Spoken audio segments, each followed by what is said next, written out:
আজি আমি আপোনালোকক দেখুৱাম নেমু টেঙা গছত কেনেকৈ কলম কটা হয়। প্ৰথমে আপুনি ধুনীয়া ঠাল এটা বাছি ল'ব আৰু ঠালটো যাতে ইমান বয়সীয়াল নহয় আৰু ইমান কম বয়সীয়ালো যাতে নহয়, মিডিয়াম ধৰণৰ বয়সৰ এটা নেমু টেঙা ঠাল এটা বাছি ল'ব আৰু এটা কটাৰী ল'ব আৰু এই কটাৰীৰে ভালকৈ নেমু গছৰ যেটো ঠালটো আপুনি বাছি লৈছে তাৰ 1 ইঞ্চি মান নেমু গছৰ ঠালটোৰ চাৰিওফালে বাকলিখিনি গুচাই ল'ব। এনেকৈ চাকুৰে বা কটাৰী এখনেৰে ধুনীয়াকৈ বাকলিটো উঠাই ল'ব।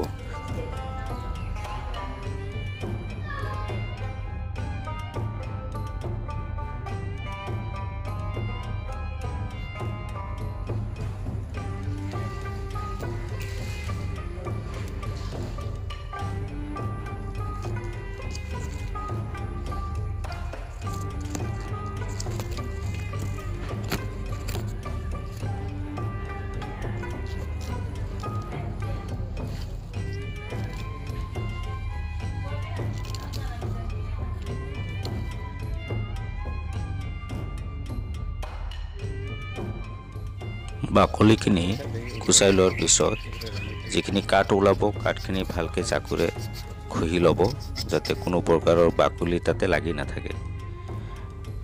লাগি থাকিলে কিন্তু আপোনাৰ কলমটো ভাল নহ'ব, সেইকাৰণে আপুনি কি কৰিব, ধুনীয়াকৈ বাকলিখিনি গুচাই ল'ব।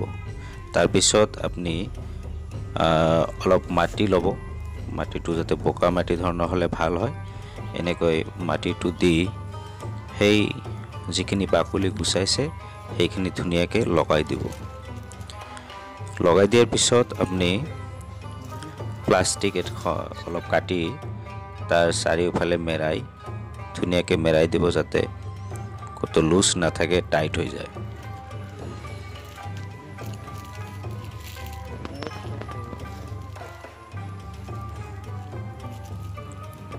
এনেকৈ মেৰাই দিব, বেছি নিদিব যাতে বাহিৰৰ পৰা ভিতৰত শিপা যেতিয়া গজিব যাতে দেখা পোৱা যায়, আপুনি গম পাব, সেইকাৰণে বেছি দিব নালাগে। মেৰাই দি দুয়োফালে গাঁঠি লগাই দিব, ধুনীয়াকৈ দুয়োফালে গাঁঠি লগাই দিব।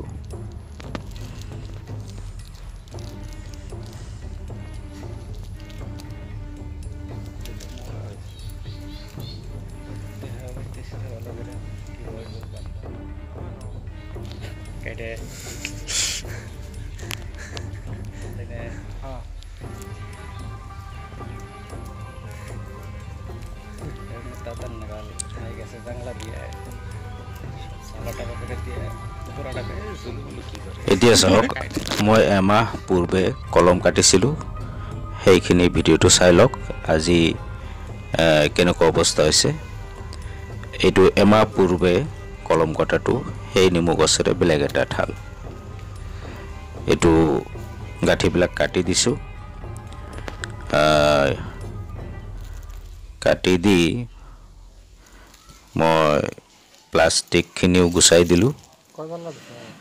এতিয়া আমি দেখা পাম যে শিপা কেনেকৈ গজিছে, চাওক এই ধুনীয়া শিপা গজিছে। এতিয়া আমি কাটি লৈ টাবত আমি দিব পাৰিম। তাৰমানে চাওক কিমান ধুনীয়াকৈ শিপাবিলাক ওলাই আছে। এতিয়া মই এখন কেঁচি লৈছোঁ, এইটো কেঁচিৰে কাটি দিলোঁ। কাটি দিয়াৰ পিছত এতিয়া আমি টাবত সংস্থাপন কৰিম। তো টাবত মই অলপ মাটি লৈছোঁ আৰু ঠালটোৰ লগত যিখিনি মাটি আছে সেইখিনি মই গুচোৱা নাই, সেইখিনি দি তাৰপিছত মাটি দি ঢাকি দিলোঁ। ধুনীয়াকৈ মাটি দিয়াৰ পিছত অলপ পানী ঢালি দিব যাতে মাটিখিনি ক'তো মানে ব্লেংক স্পেচ যাতে নাথাকে, সেইকাৰণে মই পানী দি দিলোঁ। মাটিখিনি ভালকৈ বহি যাব আৰু কিছুদিন পিছত এইটো মই মাটিত ৰোপণ কৰিম। তো চাওক কিমান ধুনীয়া। এনেকৈ আমি নেমু গছৰ পৰা ঠালটো কলম কৰি আমি এটা নতুন গছ সৃষ্টি কৰিব পাৰোঁ। ধন্যবাদ।